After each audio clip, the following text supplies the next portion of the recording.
नमस्कार, न्यूज में देख रहे हैं आपके साथ मैं हूं सुधांशु शेखर। कथावाचक देवी चित्रलेखा आज किसी नाम की मोहताज नहीं है। देश ही नहीं दुनिया में लोग उन्हें जानते हैं और अक्सर सोशल मीडिया पर उनकी कथा और भजन का क्लिप वायरल होते रहता है। लेकिन आज मैं आपको बताने जा रहा हूं कि चित्रलेखा एक कथा कहने का कितने फी लेती हैं और उनके टीम में कितने लोग काम करते हैं। जी हाँ, आप इस पूरे वीडियो में बने रहिए। आप उससे पहले वीडियो स्किप मत कीजिएगा। दरअसल इन दिनों देवी चित्रलेखा की फीस को लेकर खबरें सुर्खियों में चल रहे हैं, लेकिन बहुत कम लोग जानते होंगे कि देवी चित्रलेखा एक जगह पर कथा कहने का कितना फी लेती हैं। या बहुत कम लोगों को पता होगा, जो मैं आज आप सबको बताने जा रहा हूं।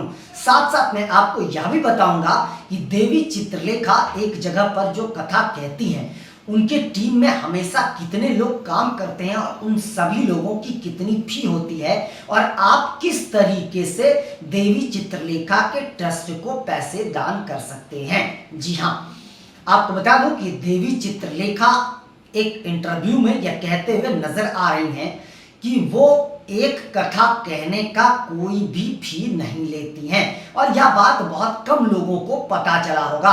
आपको बताऊं कि एक इंटरव्यू के दौरान जब देवी चित्रलेखा से सवाल पूछा गया कि आप ट्रस्ट चलाती हैं, आपके साथ इतने लोग रहते हैं, आपकी लाइफ थोड़ा रॉयल है, ये सारी चीजें कहाँ से पूर्ति होती है और आपको एक कथा कहने के कितने पैसे मिलते हैं, जो इतने आप दान भी करते हैं और आपके ट्रस्ट में इतने लोग काम भी करते हैं और आपकी टीम में इतने लोग जो है वह कलाकार भी शामिल रहते हैं, इन सभी को पेमेंट कहाँ से आता है।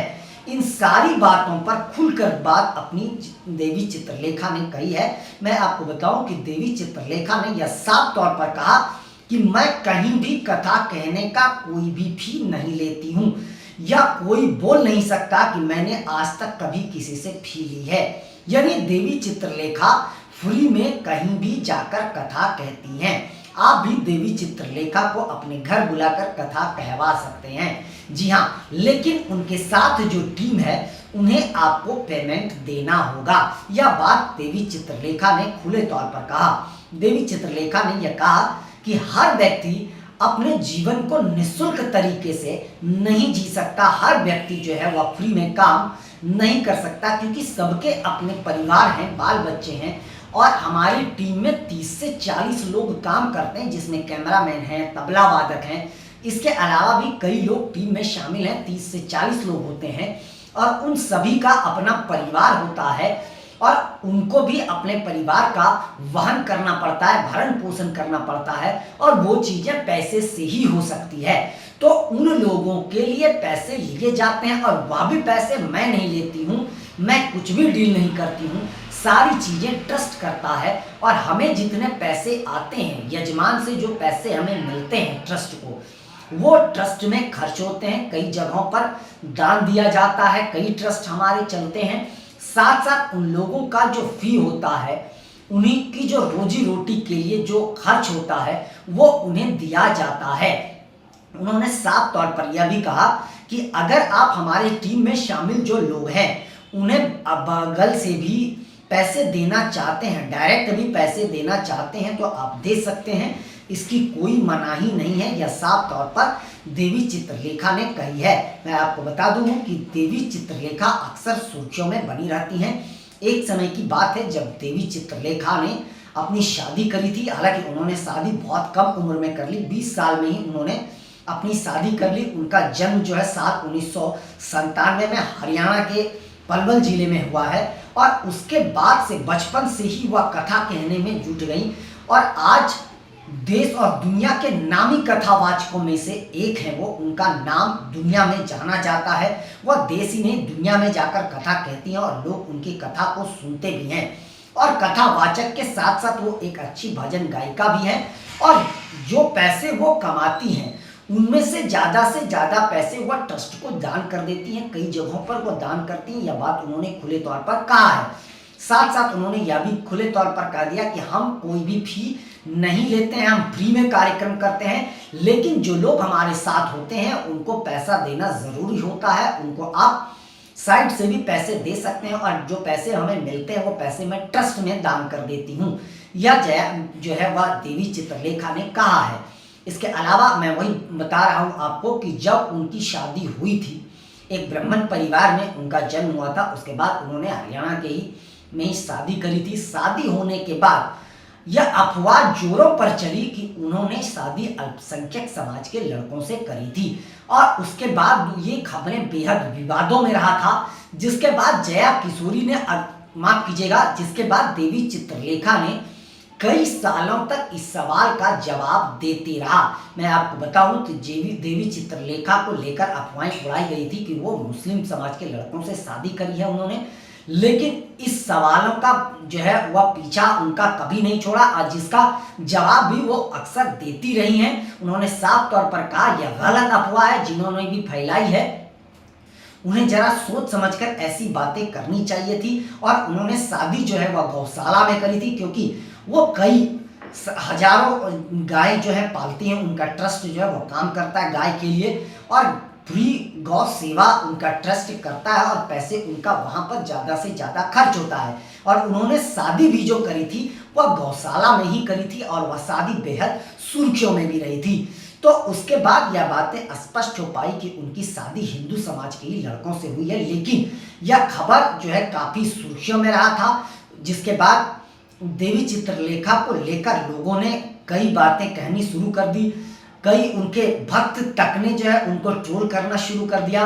लेकिन उसके बाद जब बातें सबको पता चली तो उसके बाद फिर से सारी चीज़ें सामान्य हो पाई हैं। इन दिनों मैं आपको बताऊं कि देश और दुनिया में महिलाओं में जो है दो कथावाचक बेहद सुर्खियों में रहती हैं, एक जया किशोरी और एक देवी चित्रलेखा। इन दोनों को लोग सुनना बहुत ज़्यादा पसंद करते हैं, इनकी फैन फॉलोइंग भी बहुत ज़्यादा है और इनका कथा कहने की जो शैली है वह लोग बहुत ज़्यादा पसंद करते हैं। और जीवन को लेकर भी ये दोनों अपनी सलाह देते रहती हैं, जो लोग मानते भी हैं और जो सलाह ये देती हैं उन सलाहों पर लोग अमल भी करते हैं, काम भी करते हैं। तो ये दो जो कथावाचक हैं, महिला कथावाचक, इन दोनों की पहचान इस देश में नहीं, देश के बाहर भी कई देशों में है, बेहद सुर्खियों में रहती हैं दोनों। और दोनों का जीवन जो है वह साधारण है, लेकिन शौक की अगर बात करें तो दोनों को आज के युग के लोगों को जो शौक होता है वह सारे शौक इन दोनों को भी है। ये लोग भी महंगे फ़ोन, महंगी गाड़ियों का यूज़ करते हैं, इस्तेमाल करते हैं और इसका शौक भी है उन्हें। हालांकि इसे लेकर भी ट्रोलर्स दोनों को ट्रोल्स करते रहते हैं, लेकिन कभी कभी जया किशोरी तो उन ट्रोलर्स को जवाब भी देती हैं, लेकिन देवी चित्रलेखा कभी ट्रोलर्स के सवालों का जवाब नहीं देती हैं। लेकिन शादी के बाद उन्हें बेहद ट्रोल करा गया था, जिसके बाद उन्हें खुलकर मीडिया के सामने आना पड़ा था और अपनी बात रखनी पड़ी थी। लेकिन आज मैं आपको बताने जा रहा हूं कि आखिरकार देवी चित्रलेखा क्यों सुर्खियों में रहती हैं। उसकी सबसे बड़ी वजह यह है कि उनके कथा के क्लिप जो हैं वो बहुत ज़्यादा वायरल होते हैं, क्योंकि उनके कथा कहने का जो तरीका है वह बेहद अलग है। लोग उन्हें सुनना पसंद करते हैं और उनकी हिंदी भाषा के बारे में भी चर्चा रहती है कि उनकी हिंदी बहुत ही अच्छी है और काफ़ी शालीन मानी जाती हैं, काफ़ी सभ्य मानी जाती हैं और अपनी सभ्यता संस्कृति को लेकर वो आगे बढ़ती रहती हैं और सनातन के लिए ये दोनों काम करते रहती हैं और अपनी बातें जो भी होती है वह खुलकर ये दोनों किसी भी मंच पर रखती हैं। तो मैंने आज आपको बताया कि देवी चित्रलेखा एक कथा कहने का कितना पैसे लेती हैं और इससे पहले हम आप सबों को यह बता चुके हैं कि देवी जया किशोरी एक जगह कथा कहने का कितने पैसे लेती हैं और कितने पैसे की मालकिन हैं और उनका पैसा कहाँ जाता है। तो आज मैंने देश के दो बड़े कथावाचकों के बारे में आप लोगों को बताया कि उनकी फी कितनी होती है और जो फी उन्हें मिलता है वह पैसा कहाँ दान होता है। फिलहाल के लिए बस इतना ही, मुझे दीजिए इजाजत। हम अन्य खबरों के साथ आप सबों के बीच रूबरू होते रहेंगे। आप सबों से निवेदन है कि चैनल को आगे बढ़ाने के लिए लाइक शेयर सब्सक्राइब के साथ साथ कमेंट करना ना भूलें और आप लोग भी अपना बहुत ज़्यादा ख्याल रखें। तब तक के लिए मुझे दीजिए इजाजत। आप सभी का शुक्रिया।